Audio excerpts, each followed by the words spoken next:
Okay, never mind. It shows a priest icon, but it's actually Quest Rogue. Alright, sorry. And then... There it is. He's got a Viper, TJ. I promise you. Yeah, and Flood has a couple of weapon decks. Looking at the bans, he banned the Rogue away, so got rid of one. But Shaman still exists, and even though that's not a full-on weapon deck, it does rely on Doomhammer much of the time to get the job done. Killing All Day starts off with the Sigil. That's good. Throws away the other two cards. Who cares what they are? Get him out of here. One was a Viper, yeah.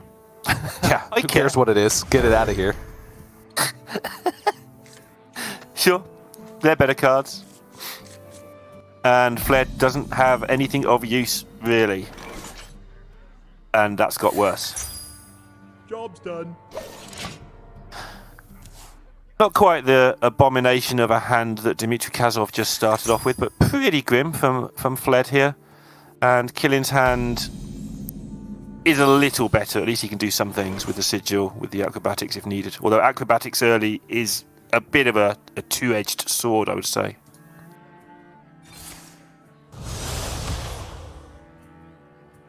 Yeah. It's just basing an Arcane Intellect when you use it in the early game. And we saw Glowing. Okay. a lot of glowing. Yeah. Well, I saw a glowing card. I thought it was Spectral Sight for a moment. There's a lot of similarities in the art with Philosophy. I mean, everything's just green.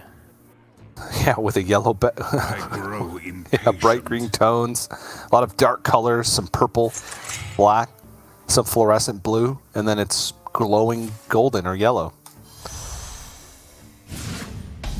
So I can understand the similarities there. Mm-hmm.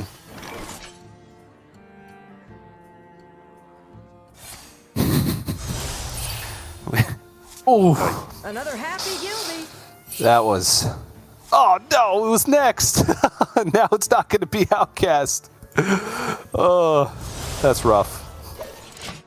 Yeah, and it's so hard. Like, people might be thinking, well, why is that going to be Outcast? Well, and watch it prove me wrong. Because everything draws a card, and even if it is cheap enough to play, it'll be traded and put another card there and stuff. If you don't Outcast things the turn you get the chance to in this deck, almost always you just don't Outcast it till it hits the left-hand side of your hand or comes back with a glide. Yeah.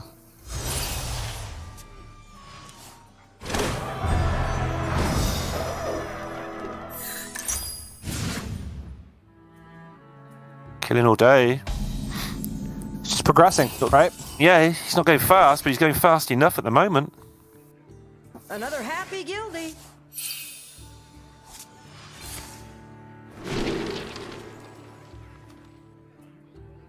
I didn't hit card draw again. This is ridiculous. Ugh. Like, he would have even taken a Crimson Sigil Runner here just to, like, continue doing something. What's the plan here? I grow impatient. None of them do anything. They're like the worst three cards. I'm used to taking Gunnar quite a lot in Fel, obviously, where you can actually win with the card, but it does nothing here. None of these cards do anything. Kurtus is never going to get an attack in. Yep. I guess you take... I grow impatient. Yeah, it's the cheapest one and you can play it now. Sure, let's do that. You can get it out of your hands, keep the Spectral Sight on the right-hand side. So that's probably the best choice. Yeah, he's got to hope that, like, Tusk Piercer or Sigil comes off the top. Anything to let him dump this Spectral Sight and get this quest progress rolling.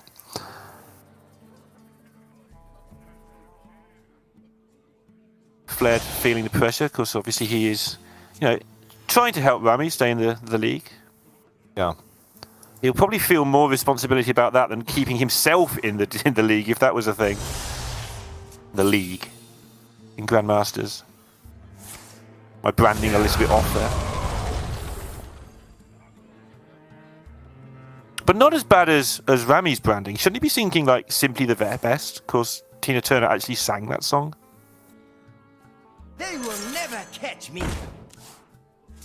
I don't know. I didn't realize I needed to brush up on my Tina Turner lore before going into the broadcast today. Oh, that's very lax of you, TJ. I know.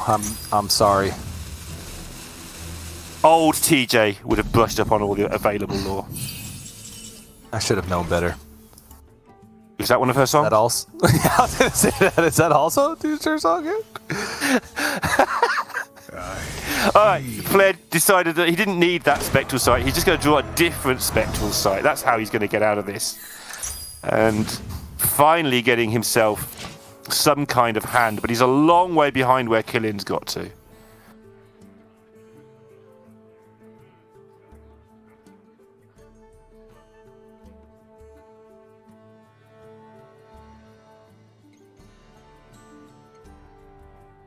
Killen's hand is a little bit awkward now, though, because he's kind of run out of card draw. Aren't they both scared of being glided away at this point as well? Yeah. Particularly Killin, because his hand actually... I guess it's not too bad if he gets glided away.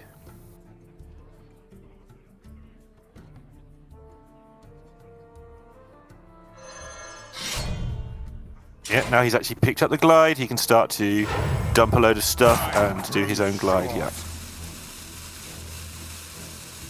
And we start again.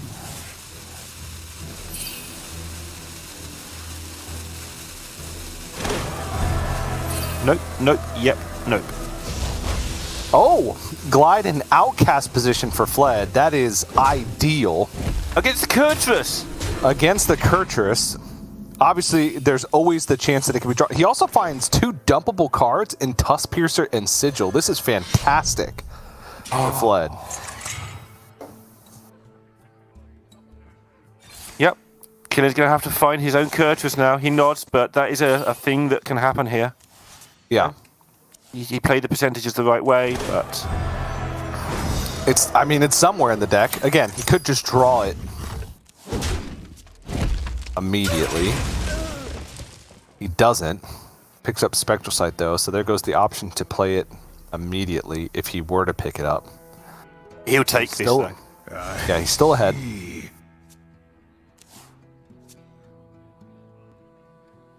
And that's terrible, because now he's got the Il'gynoth back as another 6-drop. Because he didn't get to play his Kurtrus, Il'gynoth comes back as a 6 because it's not reduced, and Killin's not only got to find his Kurtrus, but he's then going to have to find a way to get the Il'gynoth reduced again, or get every other part of the combo reduced at least. But he also has a 4-mana Guild Trader in his hand, which is obviously a little easier to reduce, but even so. Another happy guildie. Okay. Can end on a Sigil here to get multiple draws next turn. Or you can trade and then hope that it's Kurtrus is either the trade. Either way, it's like 2 draws, right? He's taking 2 draws.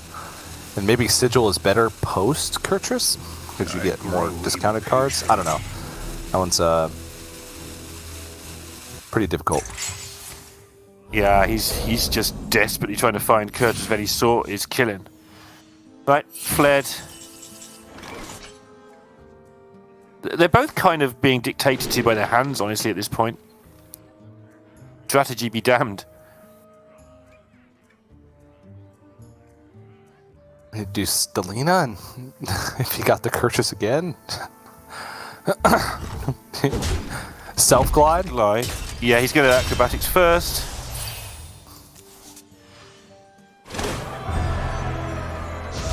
Alright, he did the acrobatics just so he could actually play the Kurtrus this turn. That makes a lot of sense. Alright, so now Fled all of a sudden is ahead, despite an atrocious start. He was able to get first Kurtrus first, or last Kurtrus first. Or it's most of the time it is the first Kurtrus, but it's also the last Kurtrus, so, you know. Everything works. Whatever. I think I do, yeah. And next turn he's going to be able to play Glide and Seek, starting to look for those pieces of the combo. Killin is still looking for the Kurtrus that starts the combo, though, which is a much worse spot to be in.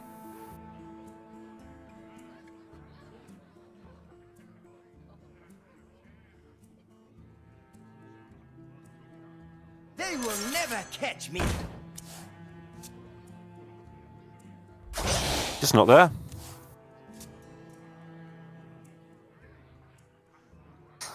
Oh. Yeah, and from this point, it is just very difficult. If he's 2 turns behind on the Kurtrus, Time grows short. that just seems like it's almost impossible to win from that situation. And it feels like even more than that because of the Il'gynoth in his hand that needs to be shuffled back. It's like, even when he draws it, it's not a huge amount of messing around he's got to do, but he's definitely got to do some messing around just to even sort his hand out. So he's doing that now, trying to hit the Kurtrus with this glide. Yeah. If he did hit it there, he'd have got rid of the Il'gynoth.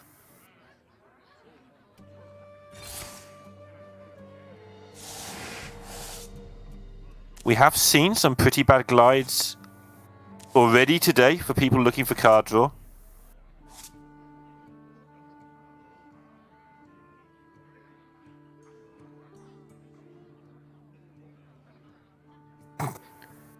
He doesn't want to give Killing. Oh, he doesn't know what Killing got from his glide, so it's random as far as he's. Yeah, it replaces 4 cards with 4 cards. Like, it really doesn't do much. But he could always trade first and then see what happens. There's really no rush either way.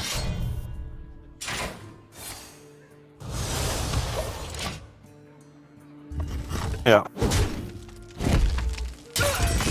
Yeah, it's like, do I think he got the Kurtrus or don't I? How do I feel about this? Because there's nothing logical to place it on. There it is. All right. My revenge, it all ends here. The old turn 8 Kurtrus from out of your deck. Tale as old as time. Yep. Possibility for Flood to find lethal here, though. He actually doesn't even need that much damage. He's got 8 showing, so Killing All Day is at 15. Really, it's not much needed. At this point, an Il'gynoth is enough. At least that's what it feels like. Is there any temptation to just play the Guild Trader and glide into 4 new cards here? Potions, flasks, Give yourself a chance of just getting that lethal? Yeah, like this? Yeah.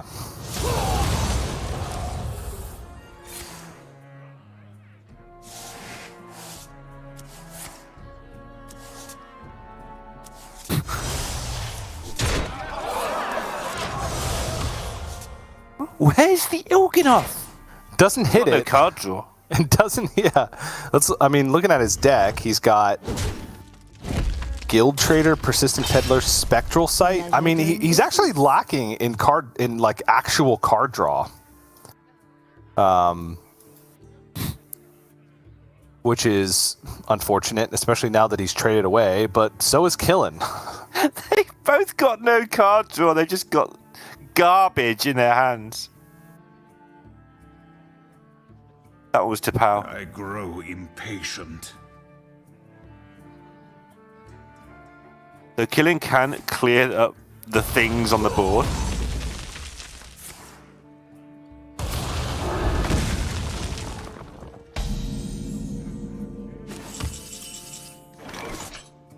Oh my. How do we commentate on a top deck war, TJ? I don't know. Who's I mean, gonna draw the card draw? they're both like just out of card draw completely. Killen has none. He's got tradables, and that's it. That's literally it. Flood has a Spectral Sight and tradables. So I think Flood has the advantage, but Killen has less cards in his deck. But at any point, whoever picks the Il'gynoth wins the game. This is like some stupid game you play as a child. No comments, anybody, please. Another happy guildie.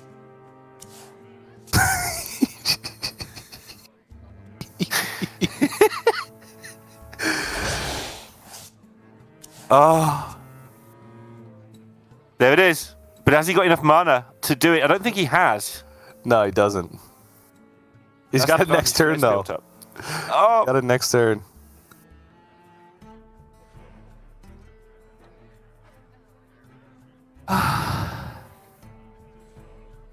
I grow impatient. Right, let's maths Grow this. short. 2 Moargs for Fled are useless. Spectral Sight is okay. I-beam useless. Peddler and Guild Trader, let's call them redraws. He's got a. It's very, Five very relevant likely. cards. It's very, very likely Fled hits lethal here. Unless it's I-beam or Moarg. Spectral Sight. So if this is double Moarg or I-beam Moarg. Moarg, Moarg. tradable. Doing business. Okay. Tradable. He's still got plenty of mana. His hand is free. I-beam, no! Oh, no! That's ridiculous. He's got his whole deck in his hand apart from 4 cards, and it costs 1, and he's going to lose.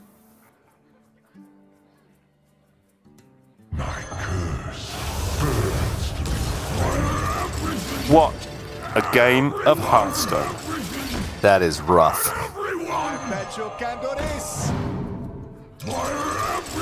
Killing can't believe it. Fled can't believe it. I'll tell you what, I can't believe it either. They're making the whole trinity of can't believers. But Killing finally does 72 damage. Why didn't he do like, I don't know, half that amount but a lot quicker instead of saving it for 72? Seems like Just to be sure that it was lethal, right? Like, at this point, if I'm fighting for relegation or against relegation, I suppose, I'm going to do the maximum damage each turn just to make sure I'm actually getting lethal. That was a weird game. Both players almost completely ran out of card draw except for tradables post Kurtrus. It was like, okay, Kurtrus is played for both players, and they have all the combo pieces in their hand, but no way to actually get the Il'gynoth. A very bizarre situation. That was pretty nutty. But now we get to see... Why is there a Crossroads watch post in here, TJ? What's going on? I mean, there is. You haven't done it wrong. I'm not criticising you. Okay, I'm glad. But the Crossroads has a Crossroads watch post. It's just to protect your minions, right? Like, it's the ultimate tempo anti-spell. So this deck actually sacrifices some of its like overall power in order to make it be as anti-spell deck as possible. Because you're not playing Wicked Stab, so your reach is limited. You still play Battle Master. So like you still have the ability to like stealth a Scabs, for instance, and then give it Wind Fury, but your reach is less because of the fact that you're not playing those Wicked Stabs. You can't go for that. All right, quest complete, Scab, stealth it. Next turn I got Battle Master and Wicked Stab loaded up and ready to go. But having access to Cold Neophyte and the Crossroads Watch Post against decks that rely on spells to either remove or just execute their game plan, whatever it is, it means that every board you have is just incredibly scary. So, what about like against decks that play infinite elementals and hit you in the face? well, that's one half of the deck. Okay. The other half is weapons, weapon spells, and yeah, that's it. Weapons and weapon spells. You got to hit the correct half of your deck. And Questrogue is one of the best decks at fighting for tempo early. They have a lot of ways to control the early game board state, whether it's just stealth minions, extortion, SI7 agent, rush. Like a lot of the SI7 cards are really good for just tempo. killinallday doesn't have a lot of them, but he's got enough. He's got Skull Kit into Sage available to him as well in the early game. He might take a bit of damage while he's setting that up, but that's a pretty quick start, actually. Yeah.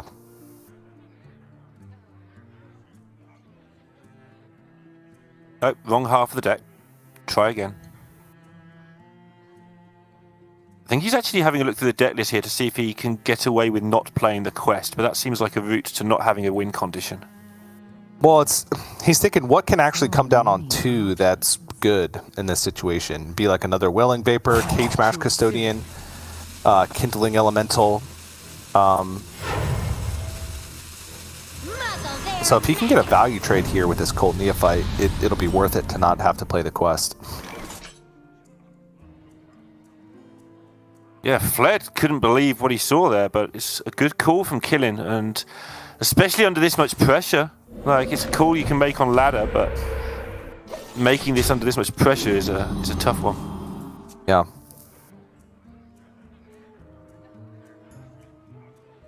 Strictly need to know. Obviously, this All right. is the downside now. He's now committed to this slightly slow line. Turn up the heat. His follow-up is decent. He's got Forgeborn into Doomhammer. Oh, okay.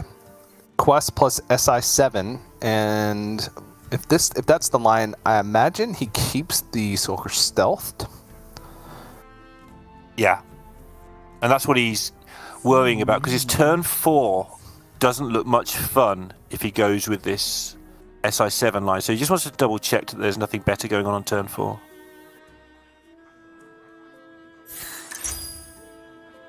Because now the Sage is kind of misplaced in his hand. This guy's toast. Yeah. I mean, he could just take the trade and go Informant next turn. That's a pretty big minion, and that would also complete the quest. And then if you find the mole, that gives you a Greyheart Sage target anyway. Alright, well, Fled's showing us there by hovering over them. The Oh. double reduction gets him back into this game.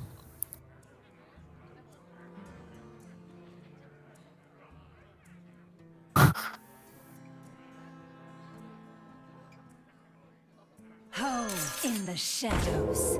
That was a good pickup. Cruel fate Fix awaits the when curve I- troubles we were talking about. Makes all of his other plays look really good now. Shadow Step is also incredibly interesting. Could, like, every single one of these targets except for the Spy Mistress are good Shadow Step targets. And they're all gonna die. Yep. And rolled the healing totem. Ooh! Or had the Wait healing a totem that second. wasn't picked off a minute ago. Waiting. I mean, that's just a really sick pickup, right? He could go Foxy SI7 and then Shadow Step SI7. I wonder. Sure. The first one will actually complete the quest, and he'd have mana available, 1 mana available to actually go for whatever he gets here. Yeah. So we'll see what it is. Spy Gizmo. Mm-hmm. Ooh, the Euro Blade. Wismatratic. So what did you call it? Euro Blade. Sure.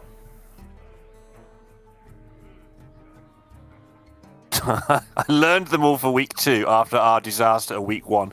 I've since forgotten them and intend to never learn them ever again. So that is now a Wismatratic. Oh wait, what? Oh, he can SI7 Assassin. Care to make a wager, friend? Oh yeah, this is even better. Eliminated. Yeah, he's Shadow Step on the Foxy. Okay, that's cool.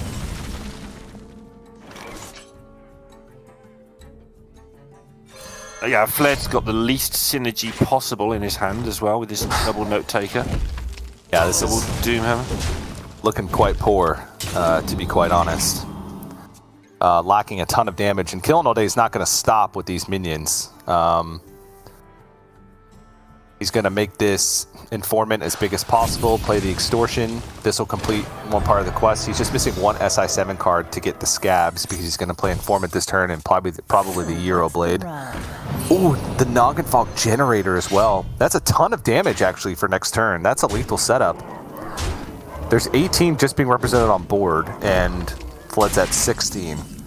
And Killen has a little bit additional from hand, and that's a dead draw, essentially. Yep, he can spend a lot of mana this turn, but it won't do anything. Just gotta hope that... Yeah. Yep. Whoa. All right. Killing all day. 1 win away. I'm surviving another day. Hey, that rhymed. Good job. Yeah, we're Keel. good at that. Sometimes. Day rhymed with day. You're right. God. Well done, me. Well done, Neil. Baby's first rhyme. Hey, Neil. What rhymes with day? Day. Great work. Solid stuff. Look at this. Right. Killing all day. Let's all have a euro and head on home. He's bringing out the handlock. This is going to be the tough one, though. It is. If we- It is indeed. Yeah. If we look at Fled's lineup, Killing All Day kind of needed to win those first two in order to give himself a good chance. He's going up against the Aggro Elemental Shaman, the Anaconda Druid, and OTK Demon Hunter. Yeah, all of those can get that done for sure. And it's weird how Conquest works, right? Because you can get in front and still not necessarily be miles in front. Handlock should be okay against the Demon Hunter for a chance. It does okay against Anaconda. It should get through, but it's by no means certain. Yeah. But he's got 3 opportunities to get it done, and that's the big thing right here. Even if, again, you know, we say this all the time, but even if you're looking at 3 poor matchups, as long as they're not 90 or 80-something% poor, you got yourself a chance. So Killing down to just 1 game required to somehow survive once again. Fled clearly upset about the situation at the moment. Mainly because of Rami, again, like we talked about, he's sort of okay himself to a large degree here. So mainly his friend that he's trying to get to sing songs. yeah, wouldn't that be nice, right? Getting to sing songs. Killing All Day didn't promise us anything. No, he never does though, does he? He just sort of turns up and does what he can. Turns up, plays some Hearthstone, then calls it a day. Guess we just don't need another hero. We just need Killing All Day. Yep, he's just sitting there playing some Hearthstone, waiting for it to actually be his year. It's going to be a long wait, but Yeah. as every year he survives, another year that TJ has material. Yeah. You were saying yesterday, like if he ever wins the World Championship, you're done. Like you're going to have to retire. Of course, that's you out of things to say. Just by winning this single game of Hearthstone, Killing All Day ensures that for at least the next 6 months, 2023 is the year of Killing All Day. All right, Fled is trying to stop that. He's trying to end TJ's career. Right, Claw Machine, decent start. Yep. Guarantee the Anaconda, that's the stuff you need. Unless he also picked up the Anaconda. And then he's got a Claw Machine that does nothing. And then he's got a claw machine that does nothing, yeah.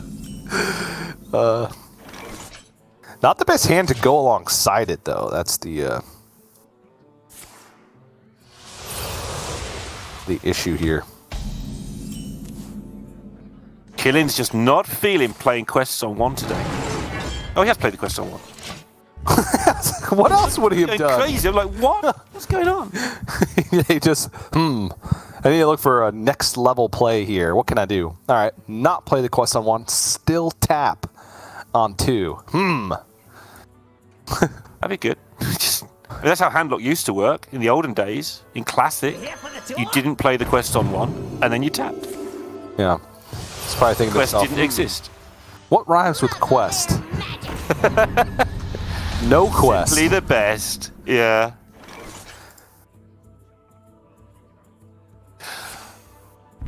No card draw for Fled. Just the Claw Machine, which might turn into the Draw Machine. See, I've got this rhyming down now. Yeah, there you go. What rhymes with machine? Machine! Machine. Actually, what else does rhyme with machine?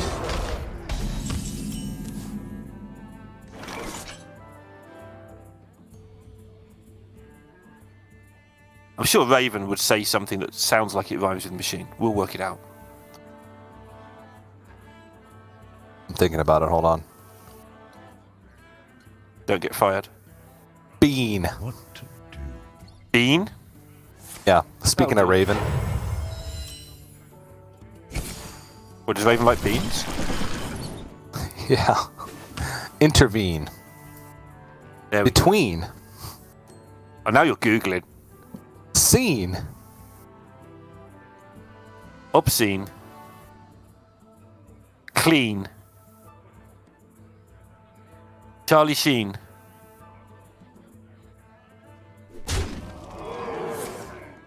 Intervene. Quickly, somebody. Anybody. Just intervene, please. Alright. Killing Burning, half of his deck, getting down to only 12 cards left in it. And Fled is still waiting to claw Intervene into his Anaconda.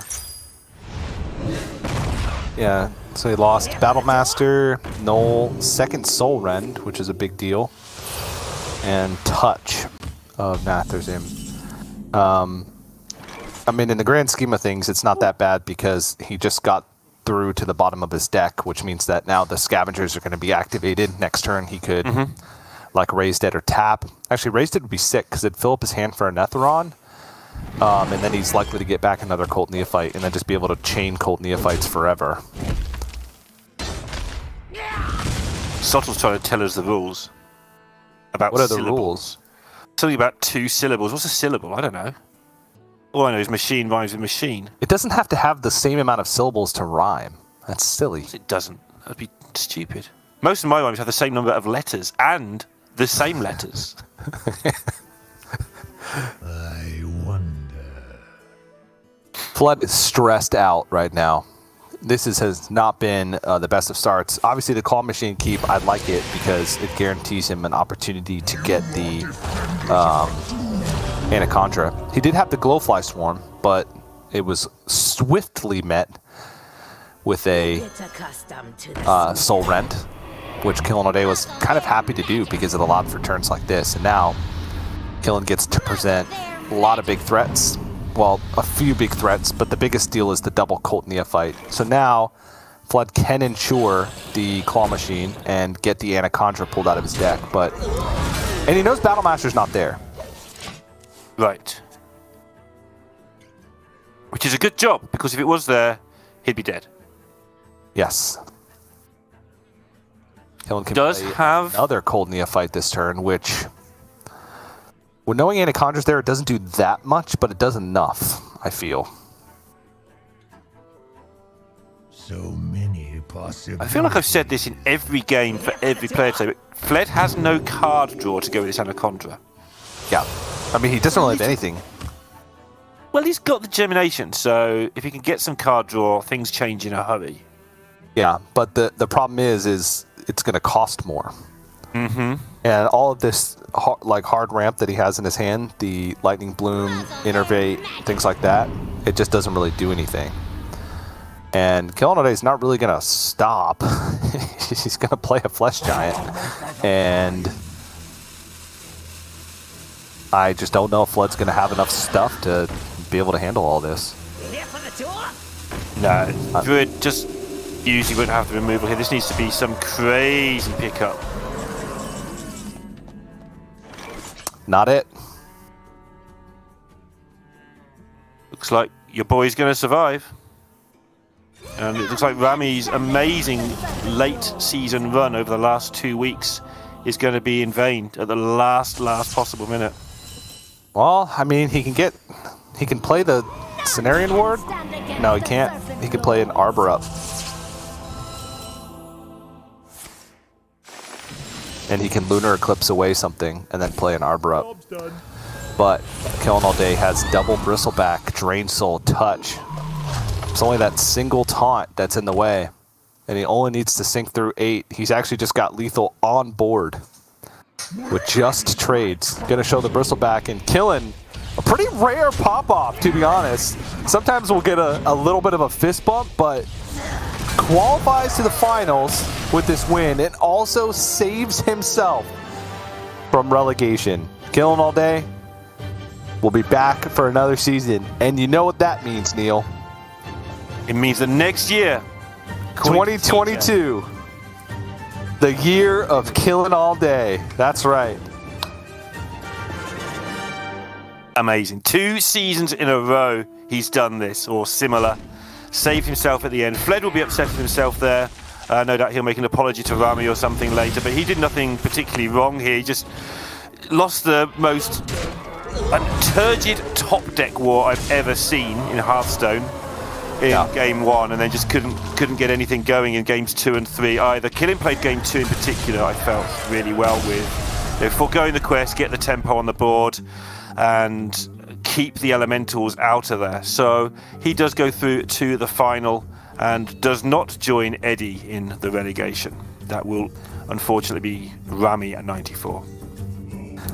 Yeah, and it's always a terrible thing to have to do, to say goodbye to a player when it's not their own doing, when they don't even get to give the wave or the salute to the camera from the perspective of Rami. But holy moly, has it been a pleasure to watch Rami over the 3 seasons that he's been in Grandmasters. Very close to even winning last season in Season 1 of 2021, only falling to Nalgidon in the finals. Was that close. And it really felt like he was coming into his own, but couldn't get enough rolling this season, and just barely that final relegation spot for Rami. He will be missed, and obviously we do have to present this news with the caveat that he can make it back, right? America's is essentially up for grabs at this point. Monsanto is the points leader, and he is guaranteed to be in the next season of Grandmasters. And then, we're looking at 8 points is enough to sneak you into qualification status for the time being. Obviously, there's 2 more Masters Tours to go before we lock in who will be promoted to Grandmasters for the next season.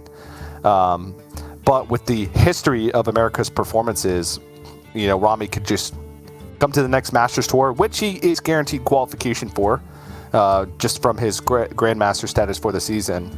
Have a good showing, and we could see him back. I honestly hope we do, because his work ethic over the past 3 seasons, year and some change or whatever it's been, has been great to watch, and just his overall attitude. So a sad day, but happy for Killing All Day to make it back to another season.